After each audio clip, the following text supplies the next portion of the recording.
এখন ব্লগ নিয়ে চলে এসেছি আমাদের জলখাড়ের দিকে এসেছি। জলখাড়ের দিকে এসেছিলাম অনেকক্ষণ আগেই এসেছি, সকালের দিকে এসেছি। তো এখন বেলা 2টো বেজে গেছে, দুপুরবেলা। এখন দুপুরবেলা এখানে এসেছি বলতে এখানে ছিলাম, আমি এখানে ছিলাম। তো এখানে এসে দেখি আমাদের জলখাড়ের এক সাইডে পানি দেখতে পাচ্ছ সব শুকিয়ে গেছে, এক সাইডের দিকে শুকিয়ে গেছে, এক সাইডের দিকে সবজি চাষ করে দিয়েছে, বুঝতে পেরেছো? ওই জন্য এই সাইডে চেম্বার কটা আছে। তো এখানের দিকে আমাদের এই আলা ছোটো মতো, এখানে বসে থাকি আমি।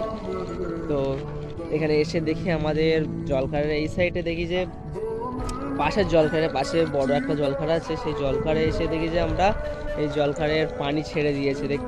আপনাদেরকে একটু দেখাবো, পানি ছেড়েছে। তো পাশটা একটা খাল আছে, আমার সামনেই আছে খালটা, আপনাদেরকে দেখাবো একটু পরেই। তো খালে এত স্পিড পানি যাচ্ছে, তা কি বলবো।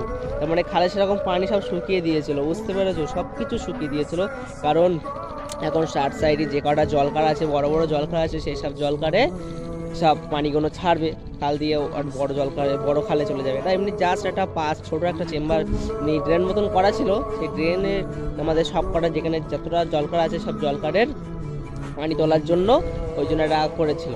তো আপাতত এখন সেই জলখাড় বলছি, সেই ড্রেনটা এখন শুকিয়ে গেছে। তো সেই ড্রেনে একটু পানি টানি তুলছে, ঠিক আছে? সেই ড্রেন শুকিয়ে গেছে, সেই ড্রেনের পানি তুলছে। যাই জলখাড় যে কটা বিশাল বড় বড় জলখাড়, সেগুলো শুকোনোর জন্য পানি তো ছাড়তে হবে। ওই জন্য সেই ছাড়ার জন্য জলখাড় আমার সামনেই ড্রেনটা আছে, ড্রেন বলতে আমরা খাল বলি এটা। তো ওই খালে পানি ছেড়ে দিয়েছে, আপনাদেরকে একটু দেখাই, ওয়েট করেন। কত স্পিডের পানিটা যাচ্ছে এখান থেকে, দেখতে পাচ্ছ? বিশাল স্পিড পানি যাচ্ছে, কারণ জলখাড়টা ওখানে পানিটা ছেড়ে দিয়েছে, বুঝতে পেরেছো? বিশাল স্পিড পানি যাচ্ছে এখান থেকে।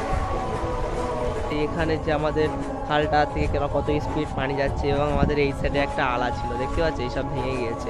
এই আলা ছিল, এই আলায় আমরা আগে থাকতাম। এই আলাটা বিশাল একটা জোরে ঝড় এসেছিল, সেই ঝড়ে কিন্তু পুরো ভেঙে শেষ হয়ে গেছে, কারণ যে কোনো বাঁশ ছিল সেই বাঁশগুলো সেরকম মজবুত ছিল না, ওই জন্য এগুলো ভেঙে গিয়েছে। তো আমাদের এই সাইডে সে একটা মোটর দেখতে পাচ্ছ, মোটর লাগানো আছে আমাদের জলখাড়টা সেচার জন্য, লাগানো ছিল, খানিকক্ষণ চলেছে, ওই জন্য অনেকটাই পানি কমিয়ে গেছে, ওই জন্য এখানে আছে। এখন আপাতত আমি চেষ্টা করছিলাম মোটর চালানোর জন্য, কিছু পাইপের মধ্যে প্রবলেম হয়েছে, ওই জন্য আমি চালাতে পারছি না। আমার আব্বাজি আসবে, ভাইজান আসবে, এবং এসে তারা দেখবে যে মোটরে কি প্রবলেম হয়েছে, কি হয়েছে, সব কিছু দেখে রেডি করে দিয়ে দেবে, চালিয়ে দেবে। কালকে মনে হয় চালাবে, আজকে একটু বাড়ির দিকে কাজ আছে, ওই জন্য আজকে আর চালাইনি। আমি ছিলাম, আমি এবার বাড়ির দিকে যাচ্ছি, এবং এই পানিটা আসছে ওই সাইডের দিকে, একটু দেখতে হবে কি কোথা থেকে আসছে, বুঝতে পেরেছো? কারণ ওই জলখাড় থেকে জলখাড়ের পানি ছেড়ে দিয়েছে, অনেক বড় জলখাড়, তো ওই জন্য জলখাড় সব পানি খাল দিয়েই চলে যাবে, বুঝতে পেরেছো?